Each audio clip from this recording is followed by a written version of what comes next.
buenas tardes. Hola, buenas tardes, Agustín. Eres Fernando, ¿no? Sí, correcto. Encantado, encantado de saludarte, que estaba esperando la llamada de manera que a tu disposición.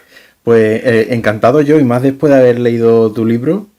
Hombre, que sobre todo, y te lo pregunto a bocajarro, ¿realmente te ha gustado, quiero decir, o te ha defraudado? No, Dímelo. no, me ha encantado porque yo soy historiador y tengo que reconocer que he aprendido muchísimas cosas. Y tú sabes que a los historiadores esos detalles que se nos escapan cuando estudiamos historia, esas pequeñas anécdotas bueno, que en una carrera no da tiempo muchas veces de aprender, pues, Sí, pues sí, sí.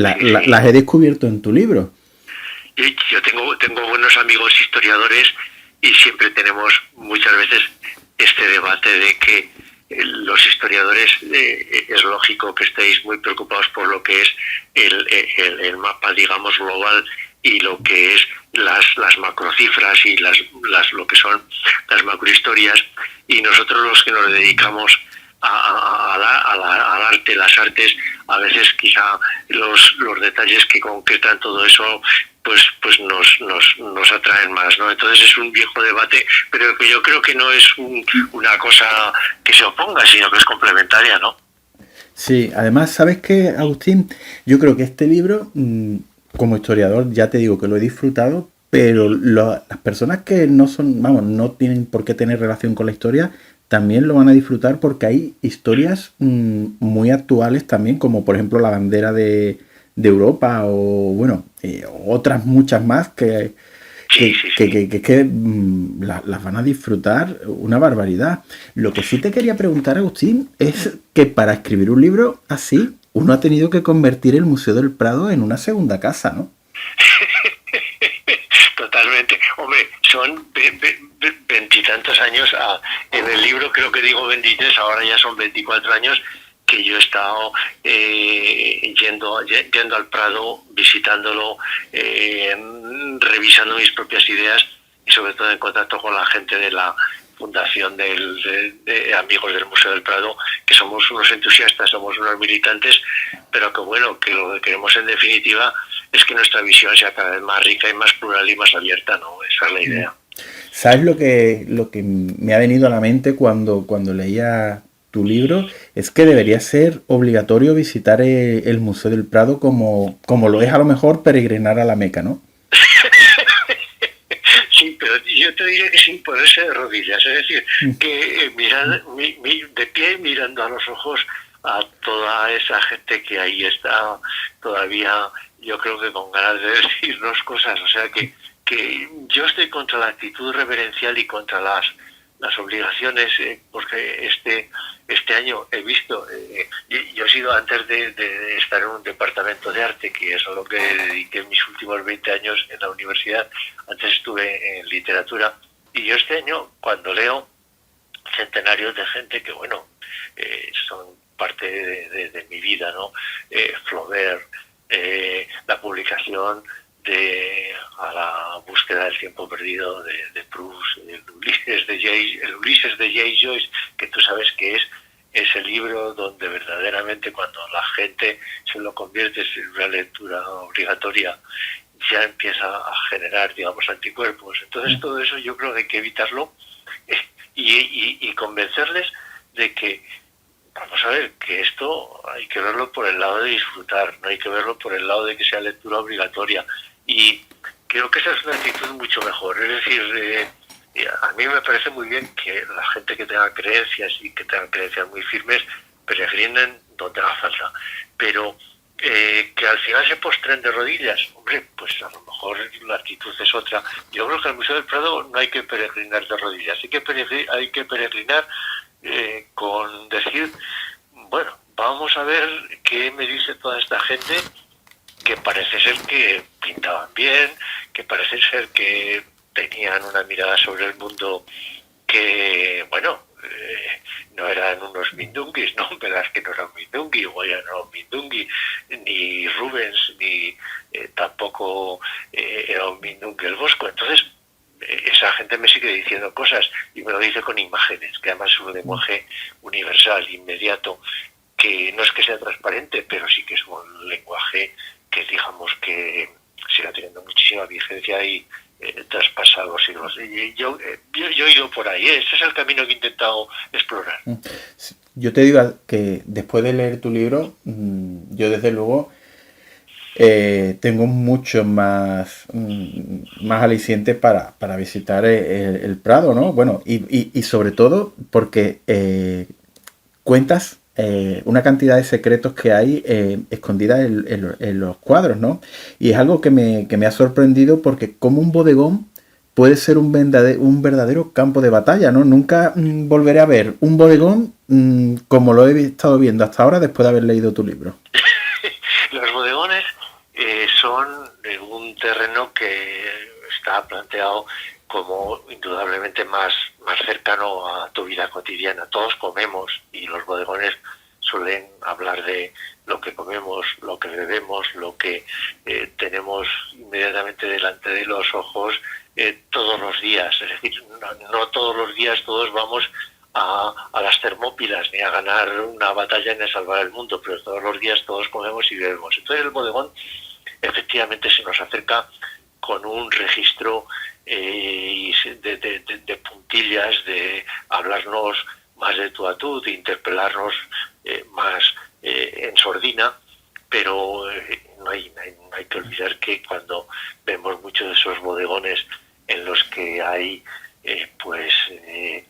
una naranja, sé que cuando en Sevilla uno sale a la calle se encuentran naranjos, son naranjas normalmente amargas, ¿no?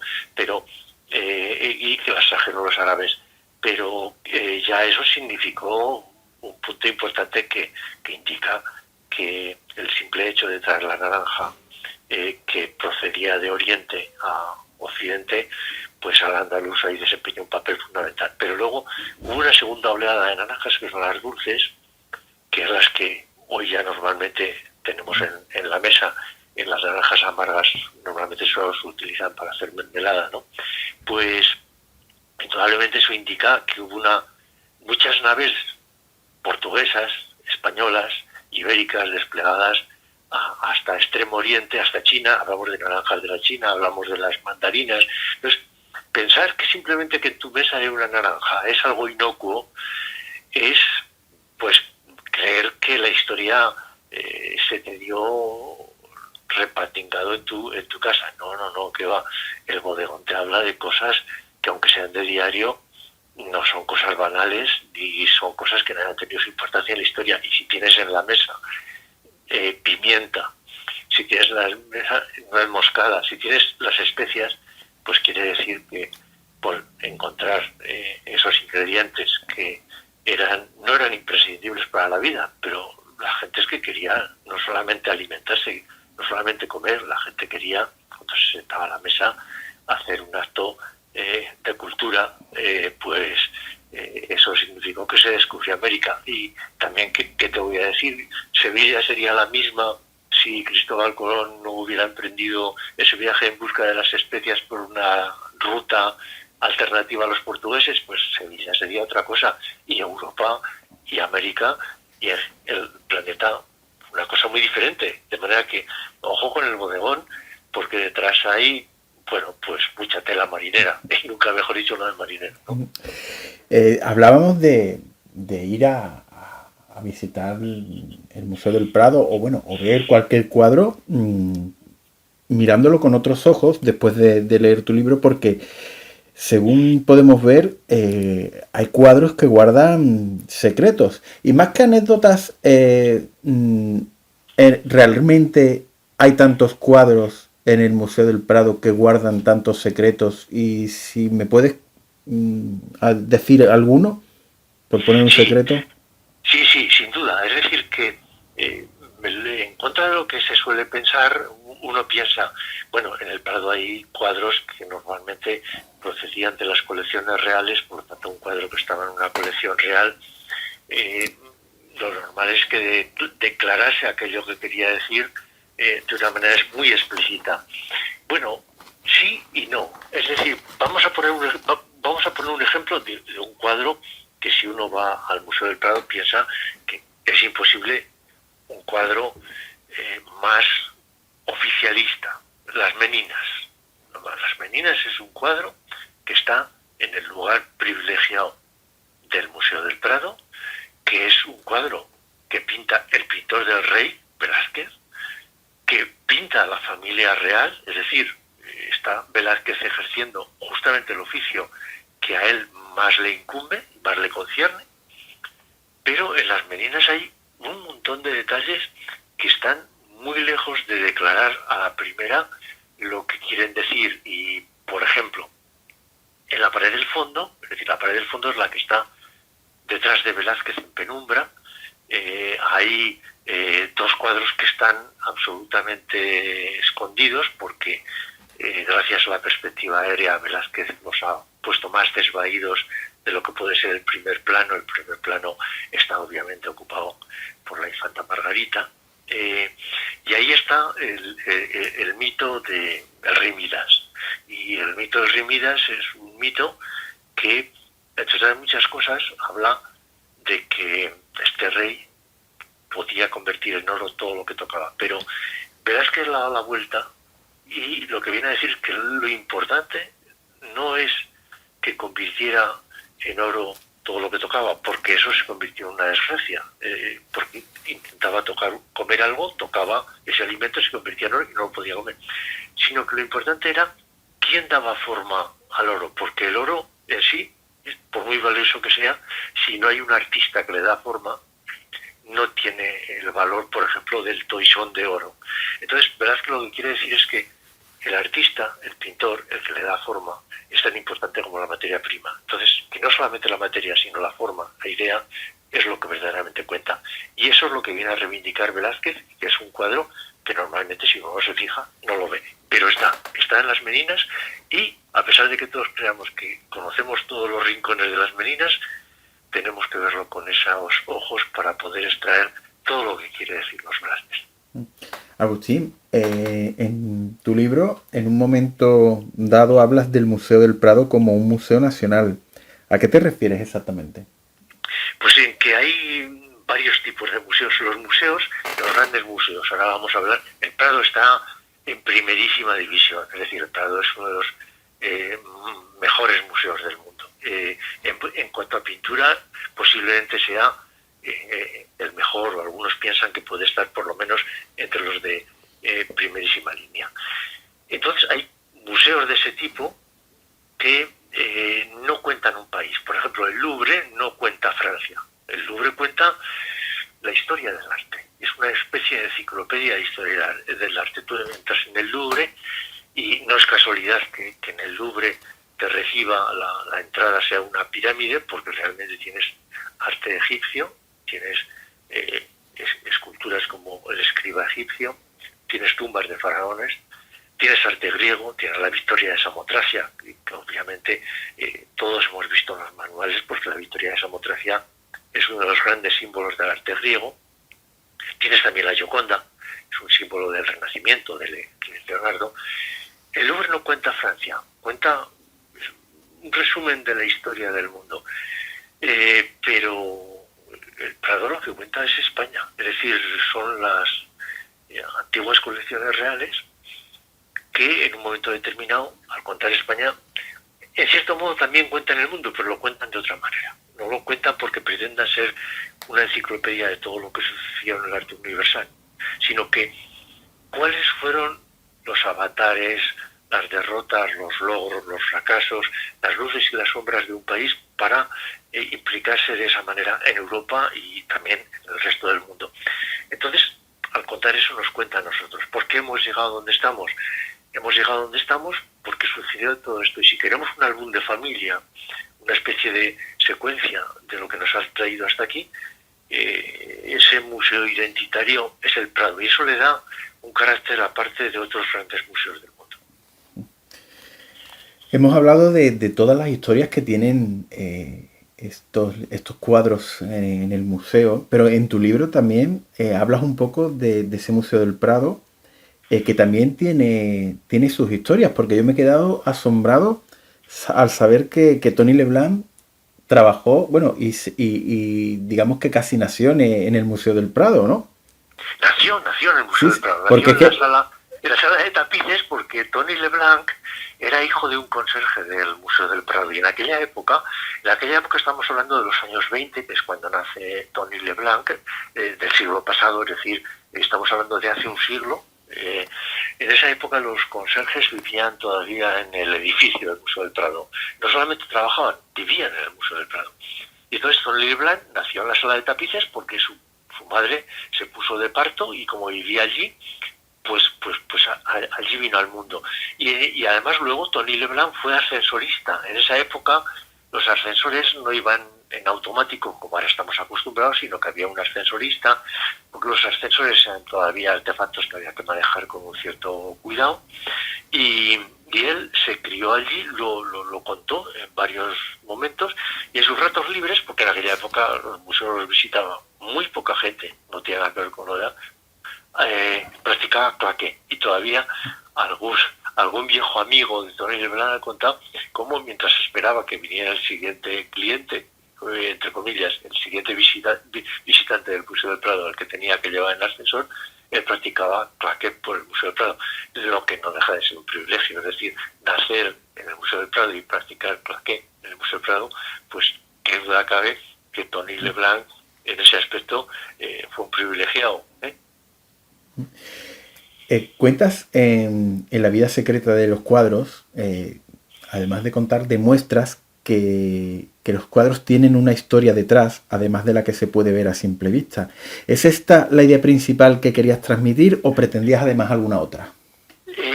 Yo pretendía que los cuadros no se pensara, es decir, uno piensa que aquí está un cuadro y ya está dado de una vez por todas, y a uno le puede parecer la cosa más natural que el Jardín de las Delicias o que otros cuadros del Bosco que estén en el Museo del Prado, pero hay que preguntarse, bueno, pero obviamente el Bosco no era un pintor español, no había nacido aquí, era un pintor flamenco.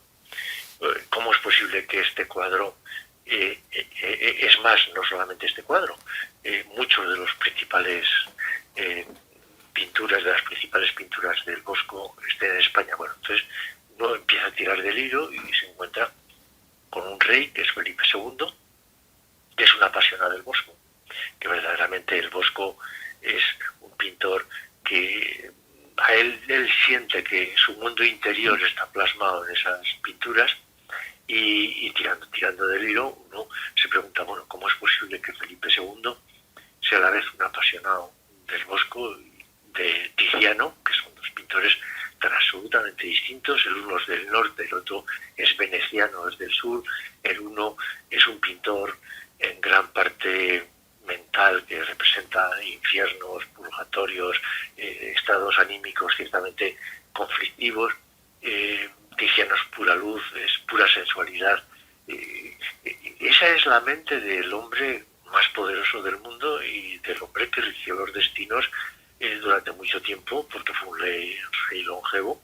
Entonces, eso te da la idea de hasta qué punto tienes que preguntarte no solamente por lo que hay dentro del marco de esos cuadros, sino por el exterior de ese marco. ¿Cómo vino a parar aquí ese retablo, ¿no? ¿Cómo vino a parar aquí cada cuadro? Entonces, siguiendo lo que llamaríamos trazabilidad, ya el propio Museo del Prado te empieza a contar una historia extraordinaria, ¿no? Agustín, este libro es un trabajo para mí casi de cirujano, porque a veces se nota que hilas fino, está lleno de detalles.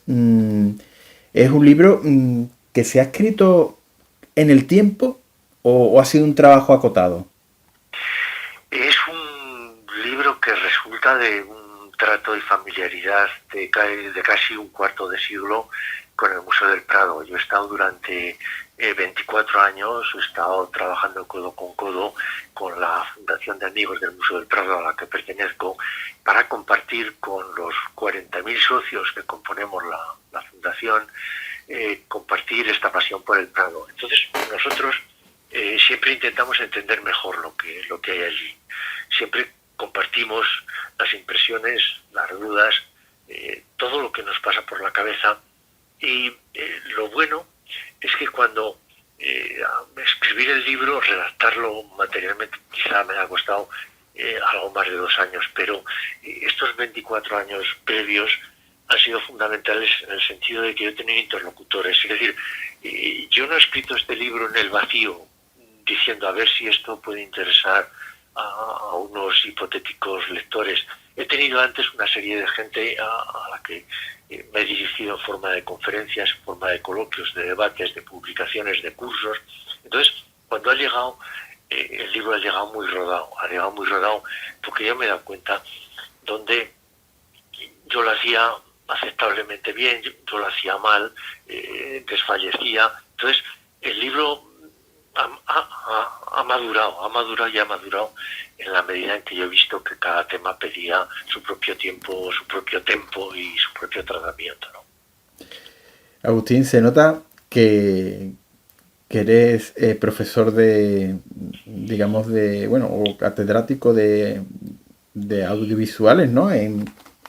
Porque aparece en el libro el cine, la literatura, están muy presentes en tu libro y es precioso, ¿no? Contar la historia a través de un cuadro, de una canción, de los libros o de las películas, ¿no?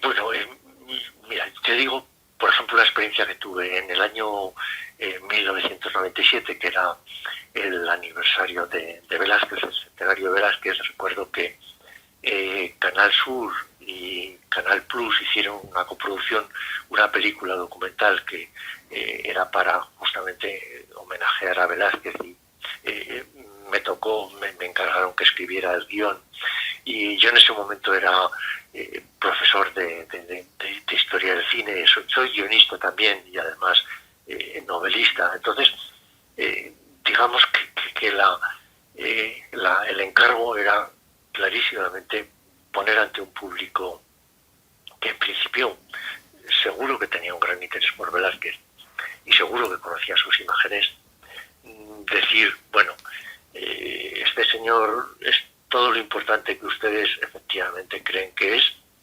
pero funciona de esta manera. Aquí están estas imágenes y vamos a ver cómo lo ponemos en secuencia, cómo lo contamos y cómo dejamos que Velázquez, a través de sus imágenes, se explique adecuadamente. Entonces, experiencias como esas, que yo las he tenido continuamente, creo que al final lo que te vienen a dejar muy claro es que todo lo que puedas mostrar, no lo cuentes, y todo lo que puedas contar, no lo expliques. Es decir, que por muy profesor que sea, si puedes dejar de ser demasiado didáctico para convertirlo en eso, en una materia narrativa, y si puedes incluso mostrarlo en términos visuales, es mucho más convincente que intentar por todos los medios decir esto hay que admirarlo porque es importante. Yo creo que no, yo creo que pura y simplemente hay que poner ante la gente directamente las imágenes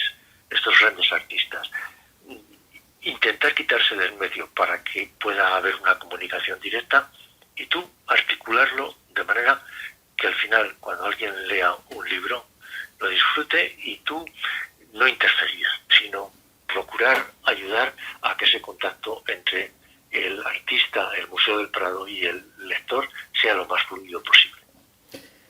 Agustín, y para finalizar, me gustaría preguntarte sobre un personaje que aparece mucho en tu libro y que incluso lo has mencionado en esta conversación, que es Felipe II.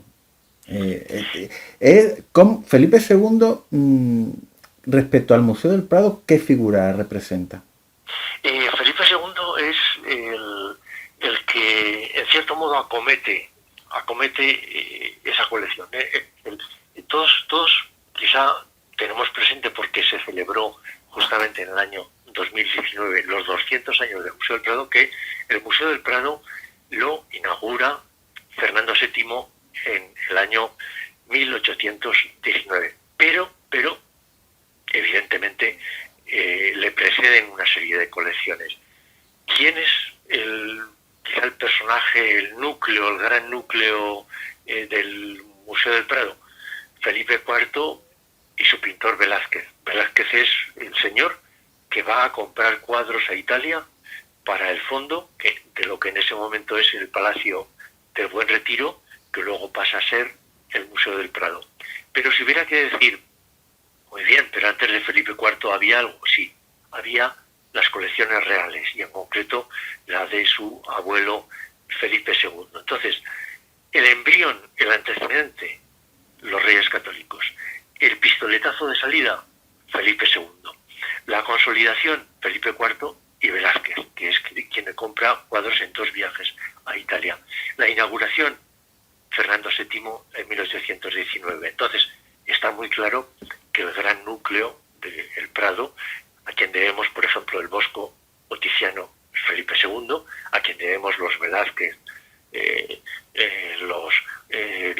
lo que es la pintura flamenca y todo es Felipe IV, pero nunca debemos perder de vista que tiene que haber alguien que diga aquí va a haber un coleccionismo real, y de la misma manera que existe la biblioteca del Escorial, que es la biblioteca de Felipe II, existe el Prado, que es el pistoletazo de salida de Felipe II. Entonces, uno puede meterse en la cabeza de este hombre recorriendo cuáles son los cuadros que compró o recorriendo la biblioteca del Escorial y viendo los libros que coleccionó.